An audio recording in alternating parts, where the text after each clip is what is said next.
vampires, yeah? Anyway, the question is there? What, there was a man called Jesus. Was there? Allegedly. Ah, okay. Or it was one of the Christ entities that Seth was speaking about. We're going to talk a little bit more about Seth now we've read this book, and we've made a few little markers. And as far as we're aware, it has changed due to the Mandela effect from when we read it previously. Yeah, when we had the first copy of this, I read it and then I gave it to a friend, and I told her she could keep it, and then I bought another copy, and I've read this copy 3 times. It's not the same as the other one. It's as if it's changed, but there's even more information in it. I'm sure there's another extra 100 pages. Seth Speaks by Jane Roberts, right? This is fantastic, and we're going to do a few videos about this, and you're probably wondering what that is. And that's because the information in it is so important. Very, very interesting. So, the question is, was this man that allegedly was in this drama all those years ago that you were about to celebrate the death of? Oh, here's a good one for you. You know Rob and Jane, there's Jane as in trance as Seth, and her husband Rob Butts. It was just, I think it was in the 60s, 64. Butts.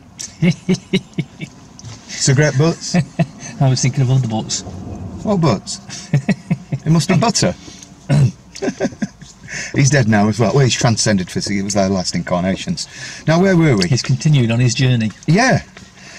And, yeah, Seth appeared in trance, through Jane, as Jane is in trance. They'd put out their Christmas tree in 1964, and you know what he said? He says, "The event that you're about to celebrate never occurred in history. I bid you a fond good evening." He's very, very humorous. So anyway, we're talking about Christ here. That's Christ. The historical Christ was not crucified, Seth says. He said he had no intention of dying in that manner, but others felt that to fulfill the prophecies of the Jewish ways, in all ways, a crucifixion was necessary. That's a pretty awful thing to do to somebody, isn't it? Crucify somebody. It goes on to say Christ did not take part in the drama. But. So who did then? Oh, it says there was a conspiracy in which Judas played a role. An attempt to make a martyr out of Jesus. The man chosen was drugged. Not Jesus, it was a different man that was chosen. He was drugged. Hence the necessity of helping him carry the cross. See Luke 23, by the way, for that. And he was told that he was told that it was Christ. He must have had some powerful drugs then. It must have been. He said he believed that he was then. And he was one of those deluded. Have a lot of us been deluded just recently? What are these drugs that they're spraying and they're putting in the water? Right, because everybody's all the vaccinations, because everybody's walking around, well, not everybody, but a lot of people are walking around like this. And everyone seems to be allergic to things that they weren't allergic to before. Oh, we're talking about vaccinations. And the flat earthers, oh, we love you, flat earthers. Oh, and Jesus Jones, thanks very much. I was enjoying our little banter backwards and forwards. We love you, so this is for you, Jesus. Anyway, yeah, so he was the man that was drugged and deluded. He was told that it was Christ. You can imagine it, can't you? Oh, so I'm the Son of the Son. I'm Jesus Christ. He believed that he was. He was one of those deluded. But he also himself believed that he was not the historical Christ. Really? So he thought he was, but he believed he wasn't. Yeah, that sorry, I'll read that again. Yeah, because it's confusing. He said he believed he was Christ, okay? He was one of those deluded, but he also himself believed that he, not the historical Christ, was to fulfill the prophecies, the crucifixion. Okay, so we got that. Mary came because she was full of sorrow for the man who believed he was her son. Out of compassion, she was present. The group responsible wanted to make it to appear that one particular portion of the Jews had crucified Christ, and never dreamed that the whole Jewish people would be blamed. Have all the Jewish people been blamed for the crucifixion?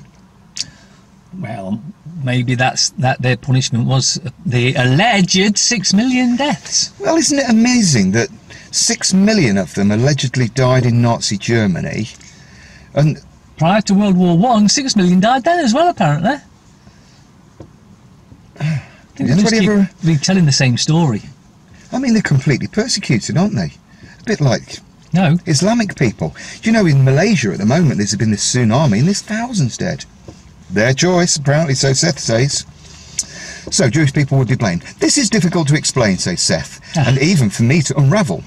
The tomb was empty because the same group carted the body away. Mary Magdalene did see Christ, however, immediately after. See Matthew 28 for that one. Christ was a great psychic. He caused the wounds to appear upon his own body, and then he appeared both physically and in out-of-body states to his followers. Okay. He tried, however, to explain what had happened and his position, but those who were not in on the conspiracy would not understand and misread his statements. Peter 3 times denied the Lord. See Matthew 26 for that. Right, saying he did not know him. Well, it wasn't him. Yeah, it wasn't him, so... Yeah, because he recognised that person was not Jesus, his friend. The plea, Peter, why hast thou forsaken me, came from the man who believed he was Christ, the drugged version. Judas pointed out that man. He knew about the conspiracy and feared that the real Christ would be captured. Therefore, he handed over to the authorities. Thought they're supposed to be our servants, or authorities. They want you to believe everything that they've written. A man known to be a self-styled Messiah. He's not the Messiah, he's a very naughty boy. Brian. Oh, the life of. That's from a film by Monty Python, The Life of Brian. No, it's not in this book, I just thought. Oh, he's leaving the country. Who? John Cleese. Oh, I heard about that. He says he's sick of the corrupt government. Yeah. John Cleese, sick of the corrupt government. Oh, I don't blame you, John Cleese, if you're watching this. Thank you very much for pointing out that. Has anybody else noticed that there's a load of corruption going off on this planet? Planetary game sphere? Or is it flat? Flat. Anyway, where were we? In a roundabout way, or in a spherical sort of fashion.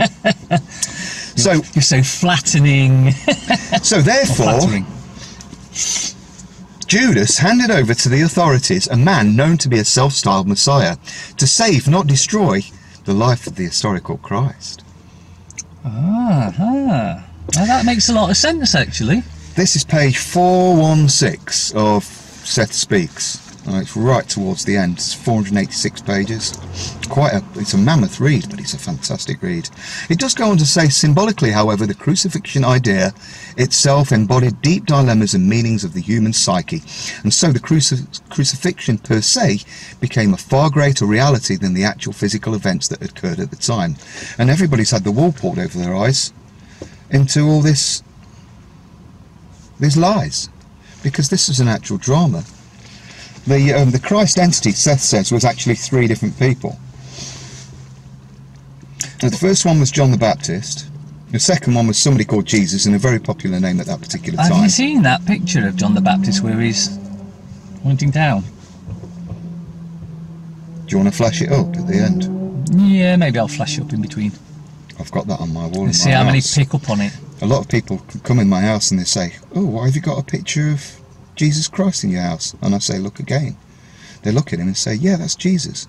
And then I say, "What is he pointing at?" And they go, "I never noticed that they were pointing." But Mr. Zero, the old barber, knew exactly who that was.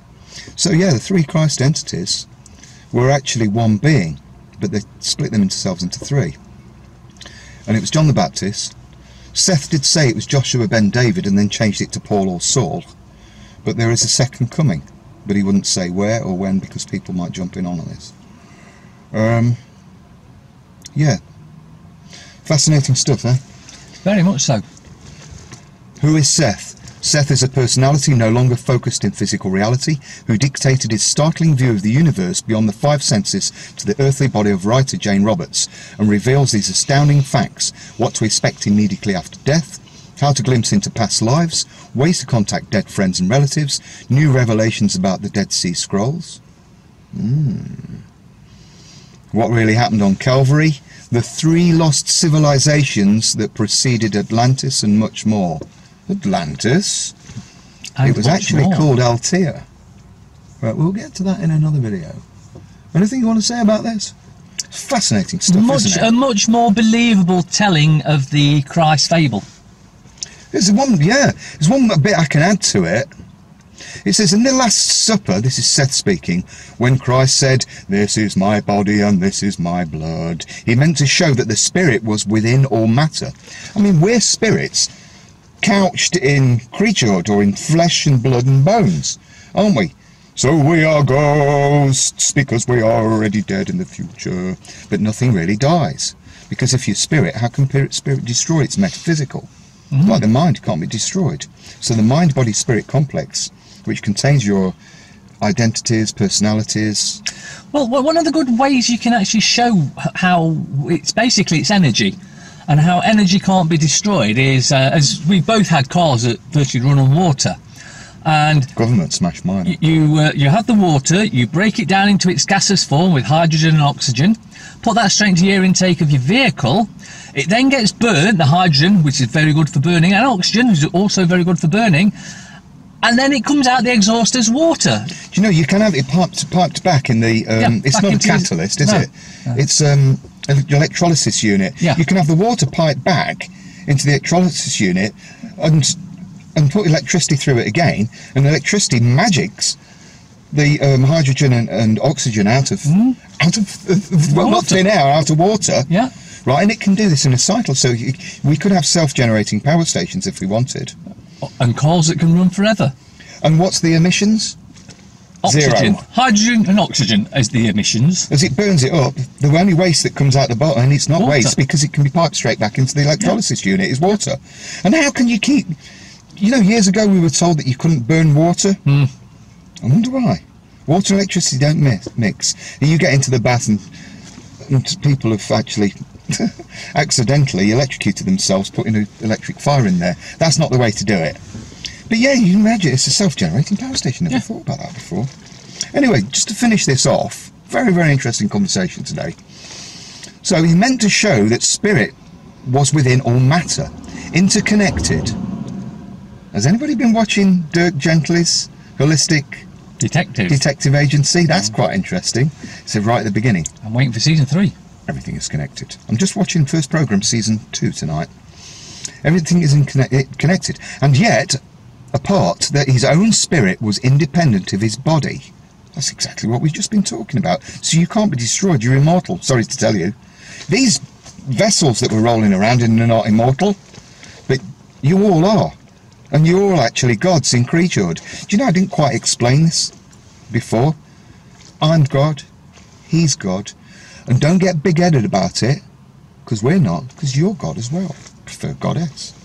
Goddess. I've been woman twice in 2 previous lives.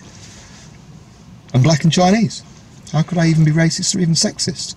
I love you no matter what colour you are, or so-called race that you're running. Or even if you walk a negative path. But you don't necessarily like them. You've got no choice in it. For he knew the dead body would not be his own. This was all misunderstood. Christ then changed his mode of behaviour, modus operandi, to give you the Latin, appearing quite often in out-of-body states to his followers. Now you can check this, you can, if you're interested, read John 20, 21, Matthew 28, Luke 24. Before he had not done this to that degree, he tried to tell them, however, he was not dead, and they chose to take him symbolically. His physical presence was no longer necessary, and was even an embarrassment under the circumstances after everything had went off, so he simply wheeled himself off the planet.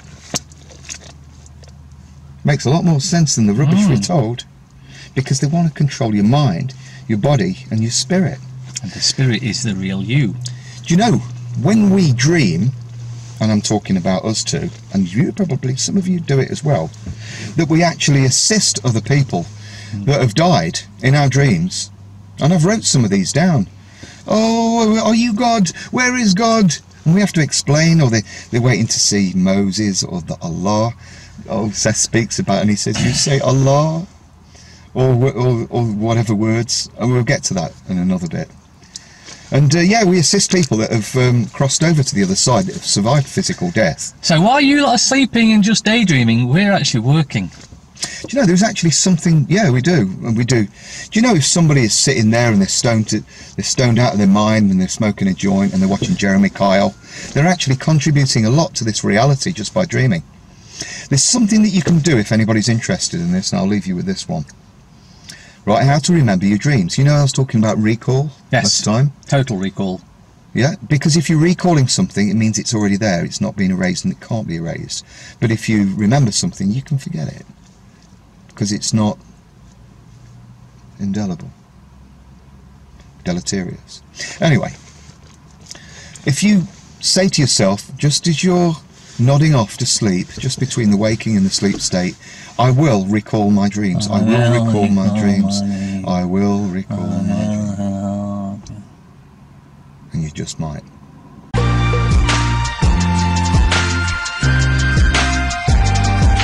Did you see him?